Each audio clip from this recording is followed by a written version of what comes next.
C'est bon? Alors, Brian m'a reproché de ne pas parler devant le micro, donc il est chargé de me rappeler si je dérape. Hein.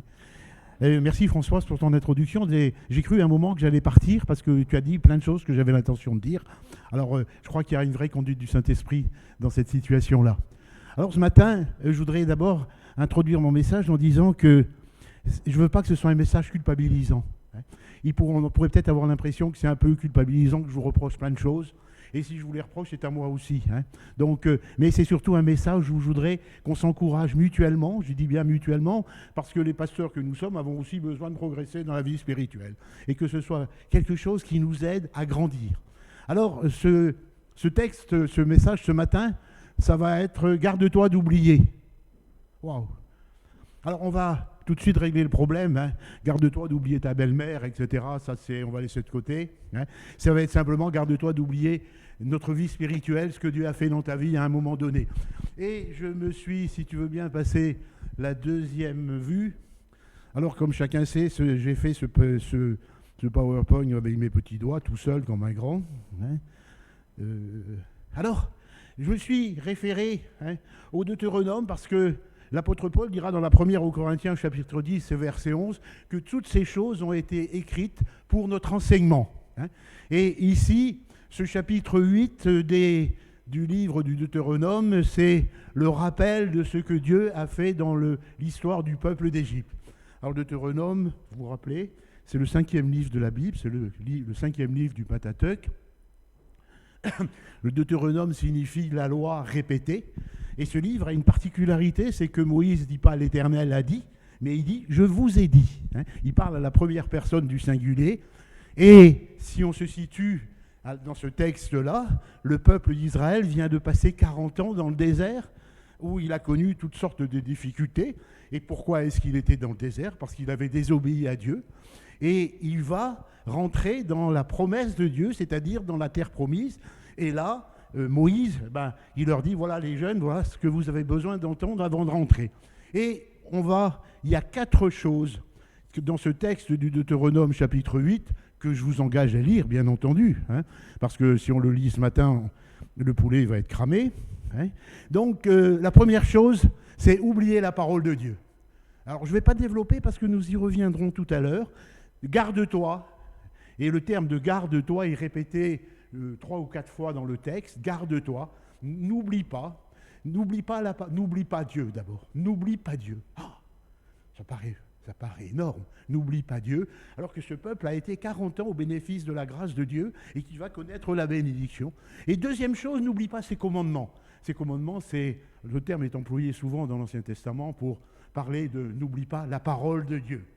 Deuxièmement, rappelle-toi ce que Dieu a fait dans ta vie. Le peuple t'a libéré de la servitude d'Égypte, du pays de la maison de la servitude. Tu as passé la mer Rouge dans des conditions exceptionnelles.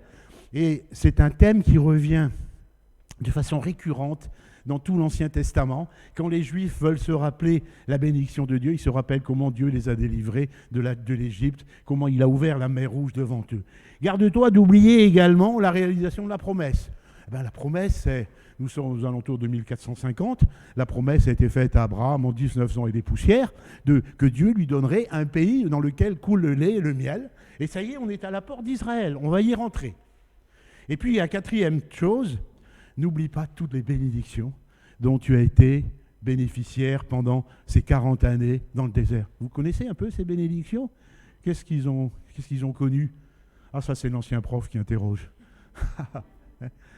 Qu'est-ce qu'ils ont connu? Ils ont connu la manne. Hein? Ouais. Hein? Ils ont connu l'écaille. Ils ont connu l'eau du rocher. Ils ont connu les chaussures, les vêtements qui ne s'usaient pas. Ah là là, les marchands de chaussures, ils ont fait faillite à cette période. Les chaussures Et puis, que Dieu les a accompagnés. Il les a accompagnés par sa présence, qui était manifestée par une nuée le jour et une colonne de feu la nuit. Mais, amis israélites, n'oubliez pas ce que Dieu a fait pour vous. Ça doit susciter quelque chose de très fort dans vos vies. Je me suis écarté du micro, merci. Alors, et la question que je me suis posée, est-ce que Moïse a été entendu? Est-ce qu'il a été entendu? Il a été entendu pendant un certain temps. Parce que la Bible, c'est toujours la Bible qui nous parle. Vous savez, la Bible, c'est une mine inépuisable pour notre foi. La Bible nous dit à 2 reprises, à la fin du chapitre, je n'ai pas noté les références, mais tout à fait le dernier verset du livre de Josué, où il nous est dit que les Israélites restèrent fidèles pendant toute la vie de Josué et de ses successeurs immédiats, des gens qui ont été ses adjoints et qui ont été ses amis. Et dans le livre des Nombres, l'auteur dit exactement la même chose. Mais vous savez que très vite, le peuple d'Israël va déraper. Et les juges, la période, j'ai dit les nombres, je parlais des juges, évidemment. J'ai dit juges ou nombres? J'ai dit juges, bon ça va, je ne perds pas trop la tête. Donc les juges, eh bien vous savez que c'est l'alternance d'obéissance et de désobéissance. 12 juges jusqu'à l'établissement de la royauté. Et puis la décadence spirituelle du peuple d'Israël, le schisme de 932, le royaume d'Israël, le royaume du Nord, qui n'a jamais connu un seul bon roi. Tous les rois l'ont entraîné dans de l'idolâtrie, dans les faux dieux, etc. Et puis, même Salomon, avant le schisme, a établi un culte à Moloch, le fameux dieu pour lequel on brûlait des enfants, pour plaire à une de ses femmes. Et puis le royaume du Sud, Juda, le royaume de Juda, où il y a eu quelques très bons rois. Et le résultat des courses, si je peux parler ainsi, 722, la destruction de Samarie. C'est 587, la destruction de Jérusalem et la déportation à Babylone. Ça veut dire qu'on a eu un peuple qui n'a pas entendu ce que Moïse a dit. D'où la nécessité de répéter. Et quand on a répété, qu'est-ce qu'on fait? On répète. Un peu d'expérience pastorale me dit qu'il faut toujours répéter. Et la question, on va passer au suivant, à la deuxième vue. Alors, ça, on va parler de nous maintenant. Ne pas tomber dans les mêmes travers que les Israélites. Alors François, ça a parlé de louange, ça a parlé de reconnaissance, etc. C'est un peu le cœur de mon message. Et je redis que là, il y a sans doute certainement même une conduite du Saint-Esprit. Oublie, ingratitude, les dangers qui guettent les chrétiens. Alors, à votre avis, qu'est-ce qu'on peut oublier? Alors, je vais vous faire une liste qui est loin d'être exhaustive, parce qu'il y a plein de choses qu'on peut oublier, mais il y a quand même un certain nombre de choses qui me paraissent importantes.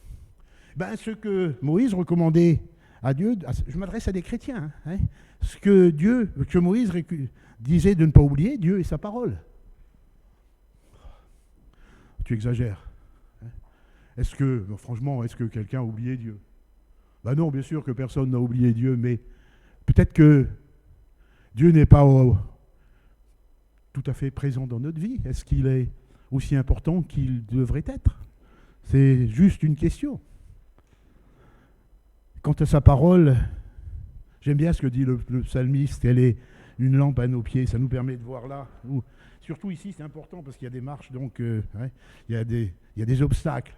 Ça nous permet de voir les obstacles dans notre vie, et puis c'est une lampe à nos pieds, et puis c'est une lumière sur notre sentier. Où est-ce qu'on est dans la fidélité à la parole de Dieu, à la fois dans sa lecture, dans sa méditation, mais aussi dans sa mise en pratique. Parce que lire la parole de Dieu, si on lit ça comme un livre de morale, on perd un peu notre temps. On a besoin de la lire comme la parole de Dieu qui nous est adressée, chacun de nous, et au quotidien de nos vies. Moi, je ne sais pas, mais la parole de Dieu me parle tous les jours. De temps en temps, et je découvre, je l'ai lu un petit peu de temps en temps quand même, et je découvre des choses extraordinaires. Chaque lecture de la parole de Dieu me révèle des choses extrêmement intéressantes, et je crois que le Saint-Esprit, c'est pas parce que je suis pasteur, mais à chacun de nous, vous savez qu'un pasteur, c'est un frère parmi les autres, et Alison, c'est une sœur parmi les autres. C'est pas un clergé, on n'est pas une caste sacerdotale. On a les mêmes problèmes, les mêmes difficultés que tout. Ça fait marrer Brian. Voilà, c'est dit. Il y a une chose qu'on oublie, c'est qu'on banalise notre salut. Tous les matins, dans notre culte personnel, Annette et moi, on dit, Seigneur, ce que tu as payé sur la croix, on te dit merci. On te dit merci, mais notre merci, c'est rien par rapport à l'immensité du sacrifice que tu as fait. Je voudrais vous lire un texte dans l'évangile de Luc. Vous connaissez bien sûrement. C'est le jardin de Gethsémanée. C'est le jardin de Gethsémanée où Jésus hésite. Il hésite parce que véritable Dieu, véritable homme, il sait ce qu'il va affronter. C'est pas facile, vous savez, d'aller à la croix. Si tu le veux, Père, si tu le veux, éloigne de moi cette coupe. Si je peux échapper à ça, peut-être que je le ferai. Mais vous imaginez ce que nous serions aujourd'hui, nous serions sans espoir. Nous serions un peuple mort, déchu, sans espérance. Et quelquefois, on a des choix pareils, mais toutefois que ta volonté soit faite. Et c'est une chose que j'ai remarquée il n'y a pas très longtemps, quelques mois. J'ai dû lire ce passage des dizaines de fois, mais un ange lui est apparu. Ça, j'avais zappé ça. Un ange lui est apparu. Est-ce que vous imaginez que Jésus a eu besoin de la visitation d'un ange pour le fortifier et l'encourager? Connaissez la définition d'un ange? Hébreux 1,14 nous dit qu'un ange, ce sont des créatures divines au service de ceux qui sont appelés à être sauvés. Nous réalisons ce matin que les anges peuvent, non seulement peuvent, mais interviennent dans nos vies. Ce n'est pas un mythe, les anges, ok? Et un ange est venu le fortifier, lui, le Fils de Dieu, il avait besoin d'être fortifié. Et dans l'évangile de Marc, je l'ai relevé ce matin, il nous est dit que Jésus était saisi d'effroi et d'angoisse. Est-ce qu'on peut mesurer ce que ça signifie, la souffrance qu'il a subie? Il est dans le jardin de Gethsémanée depuis qu'il est conscient, il sait qu'il va marcher vers la croix, qu'on va se moquer de lui, qu'on va le couronner d'épines, qu'il va être pendu au bois, le sacrifice le plus infâme qui soit pour les Israélites. Et le pire n'est pas arrivé. Le pire n'est pas arrivé parce que Jésus, pour lui, le pire, c'est ce que nous ne vivons pas, nous ne ressentons pas, mais il va être séparé du Père. Il va être séparé du Père, il va prendre nos péchés, lui-même, la perfection va devenir péché pour nous. Mais gloire à Dieu, le Saint-Esprit le ressuscite le troisième jour. Mais si je vous parle de ça, c'est pour simplement qu'on mesure ce sacrifice, qu'on mesure le salut grandiose qui nous est offert, et qu'on puisse s'en rappeler que c'est quelque chose qui fortifie nos vies. Alors qu'est-ce qu'on peut encore oublier? Comme les Juifs, les bénédictions dont on a été l'objet. Moi j'ai des chrétiens qui m'ont dit « Dieu n'a rien fait pour moi. Oh. Dieu n'a rien fait pour moi. » Parce que je pense que si on ne voit pas ce que Dieu a fait pour nous, c'est qu'on a besoin de changer de lunettes.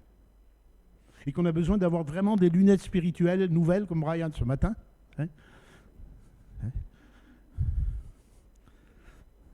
Oui. C'est ma tête de Turc ce matin. On a besoin de voir, on a besoin de se rendre compte de ce que Dieu a fait dans nos vies. Bénissons Dieu pour ce qu'il a fait dans nos vies, ne regardons pas... Même, et puis Brian et Alison aussi. Ah oui, oui. Ça, voilà, c'est ça. Mais tous. Et puis en même temps, si vous voulez, mais ce n'était pas du tout forcément l'idée qu'on allait venir. Et je crois que le Seigneur, tout au long de cette année, parce que ça fait à peu près un an, a mis cette conviction qu'on devait rejoindre cette assemblée. Et on est vraiment bénis d'être là. Alors on vous aime, on est très heureux d'être ici, et on est vraiment réjouis de ce cheminement que le Seigneur nous a fait. C'était pas évident comme quoi, mais moi j'aime bien la délicatesse de Dieu. Il nous attrape pas par l'épaule, il nous balance pas, il nous fait cheminer tout doucement. Pour être pasteur, ça a été exactement le cas, ça a pris 10 ans. Mais vous savez, quand Dieu a un projet pour quelqu'un, si on a un cœur un peu sensible, il va au bout de son projet. De toute façon, avec toi, ça n'aurait pas marché. Alors, voilà. Donc, alors aujourd'hui, je vais quand même vous dire une chose, c'est qu'on ne sera pas là tous les dimanches. Parce que de plus en plus, on retrouve des activités, après un an de désert. C'était un an de désert où on se demandait à quoi on servait. Le Seigneur nous ouvre des portes, d'abord des portes de prédication.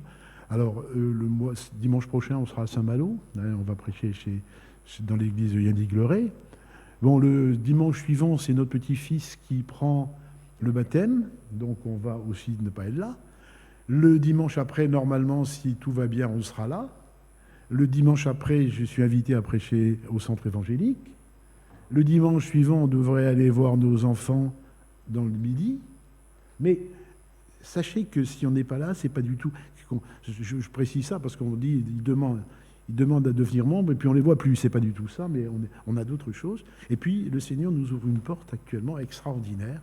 Ça, je voudrais quand même, si j'ai 2 minutes de plus. Vous savez, avec Alison, Alison, c'est une femme qui a une poigne extraordinaire. Un gant, une main de fer dans un gant de velours. C'est vrai ou pas? Mais enfin, en tout cas, moi je bénis Dieu pour Alison. Parce que, si vous voulez, je suis convaincu, moi ce que j'ai trouvé dans cette église, je sais que vous avez une histoire mouvementée, mais je pense que grâce à Dieu, Alison est là et c'est une femme de paix. Et cette paix, ça ressent dans l'église. Bon, je ferme ma parenthèse.